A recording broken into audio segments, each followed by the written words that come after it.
ship's a wrap. All that stuff with Sachin and the diadem got sorted too. Have you still got anything else on your mind? Oh, right! Yeah, Sachin said that he placed his research materials at somewhere beginning with... but Kaveh smashed the diadem of knowledge before he could finish! It might be dangerous if someone finds his old research stash, right? Where do you think it could be?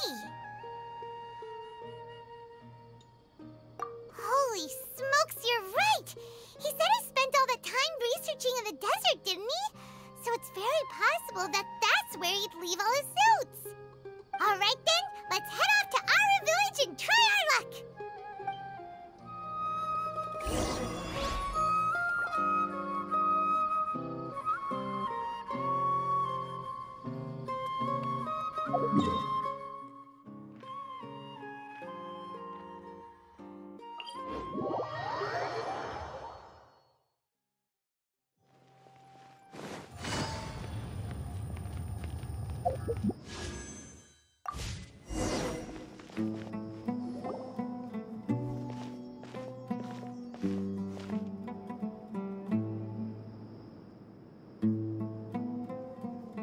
Didn't expect to run into you here.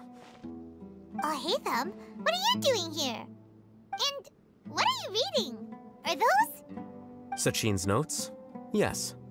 I came across his profile while I was organizing some documents and became interested in his research. If it wasn't for that, I never would have agreed to being a commentator. I had a hunch after seeing the fragment of his mind, and sure enough, I came here and found his research. Wait, so you've read it already? Are you alright? How do you feel? I think you may have misunderstood something. The reason Sachin chose that architect to inherit his research was that only he could really empathize with both the calamity and the humanity that these notes seek to convey. Only one who resonates with these sentiments would suffer and begin to think of history as bleak, the present as perplexing, and the future as pessimistic. Empathy is a double-edged sword. Clearly, I am not the same sort of person as Sachin was. Empaths have many friends, and their wide social circle comes with certain societal advantages. But this also makes it hard for them to achieve their goals. Why's that? All important things in life involve other people. As such, it's extremely difficult to live a life that causes no harm whatsoever to others. If you really want to achieve your goals, you have to be prepared to make enemies along the way. Not everyone can deal with that reality. And that reality is like the material here: objective, heavy, negative. But at the end of the day, for all these experiment results and conclusions, it's just one person's perspective, Sachin's. So, what are your thoughts now that you've read it? As a scholar, Sachin was without a doubt a genius. He laid the blame for the darkness in the world squarely on humanity, experimented extensively with reliable results, and drew logical conclusions. In that sense, one might say his views were correct. So, people are bad? And things can only ever get worse? All of that's true? That is not a question for me to answer. Someone else will arrive shortly. You can ask them instead. All I will say is that the world is not built on correctness alone.